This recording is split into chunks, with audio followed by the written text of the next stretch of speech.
right, well, thanks for joining to share your expertise in the realm of RA training. We appreciate having two subject matter experts in the room for your particular institution. Again, I'm Brandon Burley. I'm the Director of Residential Education at Hobart and William Smith Colleges, and I am also creating the RA training course for ACUOI on best practices. So can you tell us a little about yourself and your institution? Sure. Nice to see you, Brandon.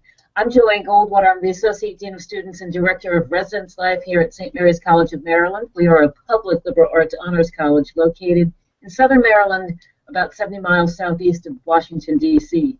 I've been here since 1993 in various roles and have seen our training change considerably over the last 21 years. And I'm Matt Jordan. I'm the Assistant Director of Residence Life here at St. Mary's. I've been here for the last 2 years, and I focus on staff training, the recruitment and development of the staff. We are a small campus. We have about 1,440 students. So compared to many of the institutions in our state, the state system, we are very small. So our staff, of course, is also very small. We have 48 resident assistants, sophomores, juniors, and seniors, and we have 8 undergraduate residence hall coordinators who supervise the day-to-day building operations and the staff in their buildings. They are responsible for helping us select them, train them, evaluate them. They sit in on disciplinary conversations, that sort of thing. We do not have resident directors, full-time resident directors, or graduate students. So it's a little bit different, and it works for us. Premier student leadership positions.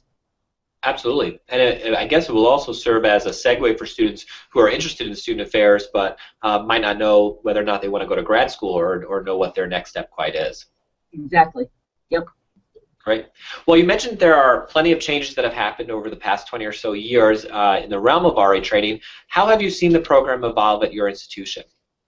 Well, we've done a few things that are a little bit different. I had an experience back in 2008 where I got to go overseas on a study tour for 3 weeks with a group of students, and we went to Easter Island and did a camping trip there, and it was just so life-changing that when I got back here, I realized we need to do something with particularly our residence hall coordinators, those senior staff members that come back earlier than the RAs for their training, to get them out of their comfort zone, to get them away from campus, to get them connected with each other with shared experiences, get away from the phone calls. So we take them on a camping trip, 2 days, 2.5 days away from campus. It's not really tent camping. We stay in cabins, but they don't have many of the creature comforts that they're used to having here on campus. And we are together for those days and spending some time just hanging out. We do training out there. We do a lot of team building, and it has really changed how the RHCs interact with each other during the rest of the year. It's been fabulous and very helpful for us. They are much more a unit. They're supportive of each other in a very different way than they used to be when we didn't do this trip. So even though budget cuts are looming, that is one thing that we are not going to be cutting because it has worked so well for us. Great, great.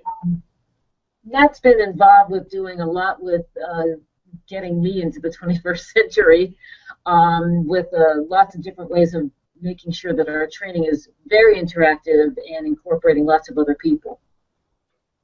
I would just briefly echo what Joanne said about the camping trip for the RHCs. I think that the other benefit on top of what Joanne was talking about was that it really gives the RHCs a better look at what the pro staff are like. Oftentimes when we work with the students, one of the things that they'll tell us is that it's hard for them to view us as just normal people. They see us in our offices. I'm sure that this is something that other schools think about. When we go to this camping trip and we spend, roughly 48 or so hours straight with one another, we have breakfast together and everything, I think that that can actually bring that human element back in, and it creates a really nice working relationship to start the year off with the student staff, and I think that that's been invaluable to us Yep. since I've been here. Yep. I really think it's something that could work with all directors as well. Some of the previous institutions that I've been at, I think that there can sometimes be a divide between your entry-level staff and your mid-level staff and your directors. I think that something similar could be nice because it really does, it changes your lens, and it, because you don't have anything to retreat to, you spend all that time together, and I think that it's a really nice transformational experience. Yep. Great. Well, you talked briefly about making the sessions more interactive when you get back maybe from the camping experience. So what are some of the creative approaches that you're doing to some of the programs that you might have to do year to year, but how do you make them more engaging, and what are you doing with a lens of creativity?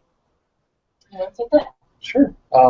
A lot of it has been conversations with our presenters. So similarly to a lot of other schools, one thing that we tend to get in our assessment from the students is the last thing that we want to do is to sit for 5 consecutive days and just watch PowerPoint after PowerPoint after PowerPoint. We certainly understand that, and one of the things that we try to do in working with our presenters, whether that's professional staff, other students that are presenting to their peers, is to make sure that they're thinking about that and realizing that you can still have a PowerPoint or you can use a Prezi, something along those lines, but still build in activities and other things so that at the absolute minimum, people can get up out of their seats, do something different. And in particular, one thing that's very important to us is that they understand that learning is a shared experience and that it's not, I think, what used to be called kind of like the preacher at the pulpit, like giving the sermon, putting this information down on everyone else, and that you're just passively taking it all in. Our RAs have just as much to add to that conversation as the presenters do. So getting them to realize that and to build in interaction so that the RAs can also lend some of, especially I think our returners, to be able to give some examples of ways that they've seen something happen, how they've dealt with sexual assault situations, how they've talked to students that are dealing with depression. I think that that's very crucial.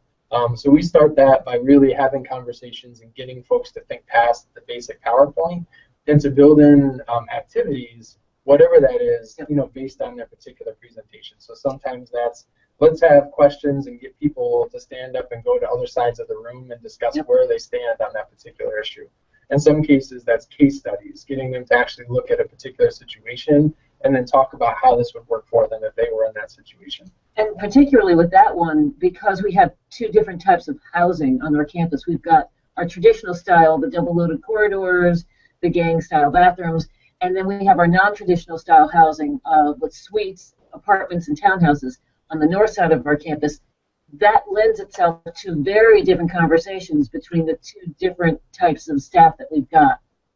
Yeah.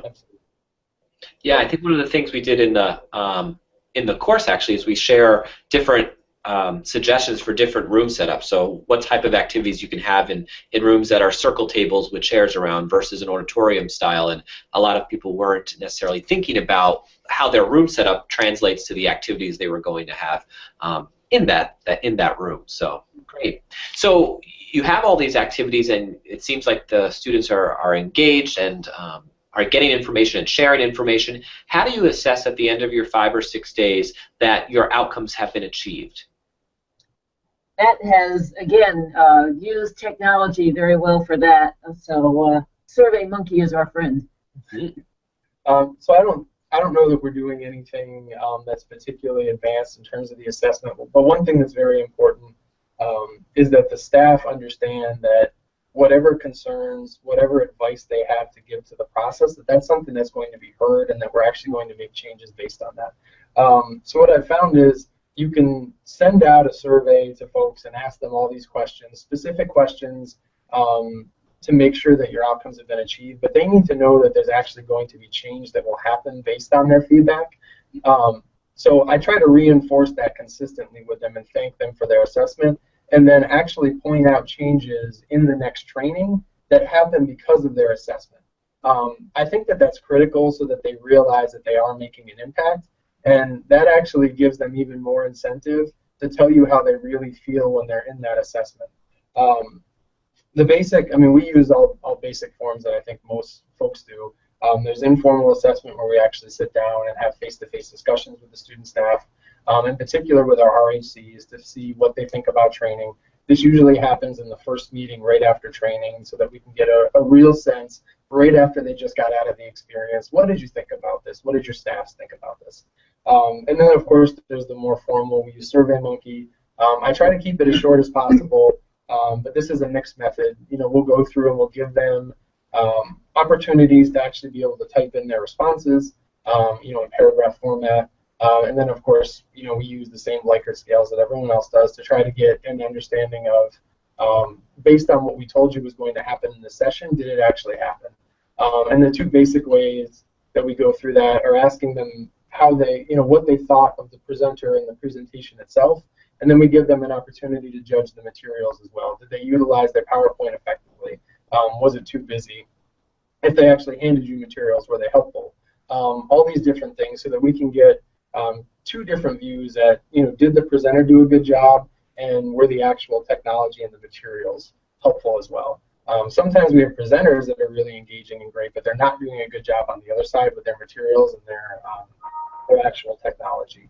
So then we can work with that both ways. And we're small enough that we do have lots of contact with our student staff. So we know if they have missed a point that they needed to be learning, so that we can work individually with them if we need to.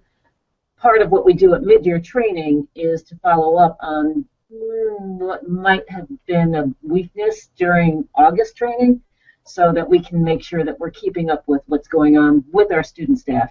Our residence hall coordinators, we meet with them weekly, so they keep us apprised of issues that are coming up that we should have covered during training, but maybe didn't stay in their heads long enough. So we can follow up with those staff members very quickly. Well, once we get all of that data, we take that quantitative data and the qualitative data, and I try to put it together in a synthesized report. And it's something that we discuss as a pro staff to see what sorts of changes should we be making for the following trainings. And then we make those changes and we go from there. Great. So what are, you mentioned if something doesn't stick in August, we can revisit it in January or in your winter training. Do you have touch points throughout the year, such as in-services or other times where you get your staff of 48 plus your RHCs together? And also, do you have any pre-employment training that maybe the semester before an RA starts or over the summer? We do have in-services. We typically do our in-services with the full staff about once a month. Those happen on Friday afternoons. We do occasionally have staff members that, for whatever reasons, especially our seniors that can't make it. But for those folks, we have them follow up with their RHC and make sure that they get all the notes from that training that they missed. So we do have occasional opportunities to be able to train them on new topics that weren't covered either during August or January training.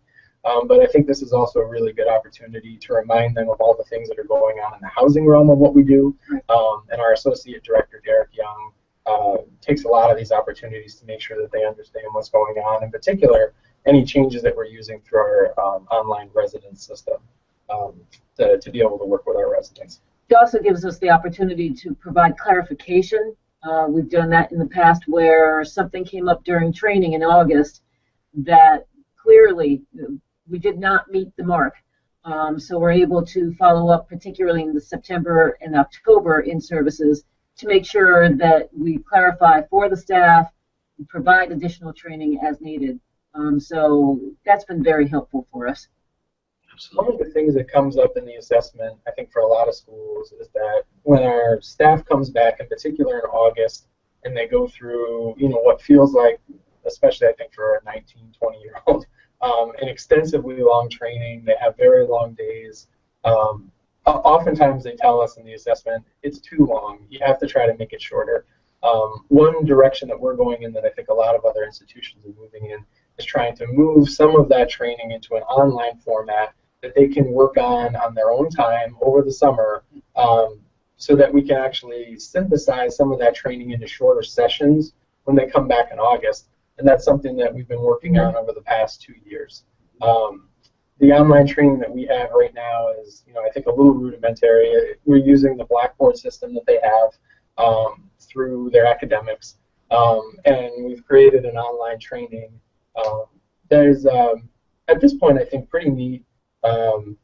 they can go through step by step, and some of the more basic topics that we have, they can get some pretty good training on that, including going into advocate, writing incident reports, all these sorts of things, so that they at least have a basic understanding of that before they come into August training. I think armed with that knowledge, our presenters know that they at least have a basic understanding of the material, and that gives them even more incentive to get away from the basic PowerPoint and to actually give them some real activities that they can dig their hands into, so that they can really practice what's actually happening in the job. That's a direction that we'd really like to move more in the future and make this online training even more robust. And kudos to Matt, because he created this Blackboard course for our staff. It's been really helpful, and we've gotten very good feedback from our students. A lot of work for Matt, but it's been really useful. Matt and our area coordinator, Dan Schell, have also put together a peer leadership course, a 1-credit class. Today is the first day of that class, as a matter of fact. And that's been helpful for us in terms of recruiting for RAs, but also some students who have indicated that they want to be RAs, they join the class, they get some really useful basic leadership information. You want to talk a little bit about that? I could talk very briefly about that. So this isn't your standard RA class. RAs are not required to take this. Right. And RAs or people that are aspiring to be RAs are not required to take it either. It's a general 1-credit leadership class that Dan and I put together with the basic idea that leadership is something that a lot of students are thinking about. It's something that they want to learn more about. And the hope is that as students walk in and go through this 6-week experience, that they'll walk out of there having a better understanding of who they are as an aspiring leader. And at an absolute basic level, that leadership is a developmental process in nature, and that you're not just inherently a leader when you're born or not. We had really good feedback from the class last year. We're going into our 2nd year, and I'm really hoping that we can continue to build on this and maybe have some more classes, whether it's a 2-credit seminar that they can then take after the 1-credit, and maybe even for seniors, some sort of a 4-credit experience where we can really get them out into the community practicing leadership in a variety of forms. I am so proud of them and the work that they have done with this class. It's been amazing. That seems like a great capstone and escalating experience that will really absolutely prepare people for the real world. So that sounds fabulous. One of the last questions I have for you is how do you incorporate diverse learners and people with different learning styles into the presentations and classroom experiences that you're doing, whether it be in this peer leadership course or during RA training? One thing that we have found at my institution is that sometimes learning accommodations, for example, might be present in the classroom, but we don't necessarily have that information when we are holding people accountable for RA training and understanding achieving the outcomes that we're expecting of them. So what type of classroom pedagogy do you incorporate? How do you incorporate diverse learners? Right now, I think we're still at a very introductory phase with that. Part of that is as we're starting to learn more about this as well, whether we're talking about students that are on the spectrum or any number of learning styles. We're still at a point where I've got to work with our presenters to try to make it multifaceted enough in all the presentations that folks, wherever they are, can really feel like they're learning all the material that we're asking them to learn. Right now, I think we do it on an individual basis. I know that right now on our staff, we have a few RAs that, in particular, sitting and listening to PowerPoints over and over again is really difficult for them. In particular, because they really lose focus quickly. So for some of our staff, that's understanding that it's going to be more helpful for them to be able to do something with their hands while they're doing that learning. So some of our staff like to have something in front of them where they can doodle. We try to make that a possibility for them in any way possible, and also realize that even though it maybe looks like they're not paying attention, that they actually are. As long as we have that conversation beforehand so that they know what they're looking for, we can make that happen. But I think in terms of my understanding, I still have to do a better job of doing a lot more reading. I think in particular going online, looking at higher ed websites and trying to understand how other institutions are really trying to build this into their training program. To tie into what Matt was just saying, I have back behind me a bag of stuff, stress balls and crayons and bubbles and koozie thingies that we purchased so that we can bring that to training. The staff who would like to use it can. They can doodle, they can color, as long as they're listening, we're good with them kind of playing, because, as Matt said, we have found that some of them will retain the information better if they're multitasking, if they're playing with something and listening. They're watching, but they're using their hands for some reason. So that has been a big change for us. We're also very mindful that because of our student population, our residence life staff mirrors that population. So we want to be attuned to the different learning styles, that some people are auditory, some people need to learn by doing, that some people are visual. So we try to incorporate that into our training sessions. Again, because we're so small, it's a little bit easier for us to make contact with our presenters and also to work closely with our student staff. You can pick up fairly easily the needs of the various people that we have on our staff. Absolutely. Well, thanks for answering all the questions that I have for you. I'm wondering if there's anything else on your campus that you wish to highlight. Well, besides the fact that Matt, in the Blackboard course that he developed, we have a really good working relationship with people in the community who come in to do our training, and a lot of places do that. Our local crisis folks, they come in and do our sexual misconduct training for us. Some years they have come in to do drug training for us. We used this past year the Southern Maryland Mediation Center to come in and do an extensive mediation training for our staff, because we know that lots of roommate agreements have to be made and lots of mediations have to happen because people don't communicate with each other as well these days. It still bothers me when they're texting each other in the same room. We also have a really good working relationship with the college attorney who brings a colleague to campus so that one of the attorneys is working with our new staff basics, and the other attorney is working with the returning staff to handle advanced legal issue training. And that's been really well received by our staff. So that's helpful. Great. The staff hear a lot from their pro staff during training. Anytime you question, they really respond to that. Even if that person is the exact same thing trying to say, having someone different in front of them, I think, can re-engage them in a different way. Which is nice. Great. Well, thank you very much for participating. I'm sure that our participants will take absolutely a lot of stuff away. Would you mind if we add your contact information at the bottom of the video so that people may contact you if they have additional questions? Absolutely. Great. All right. Thanks again. Have a good day. Thank you. You too. Thank you very much.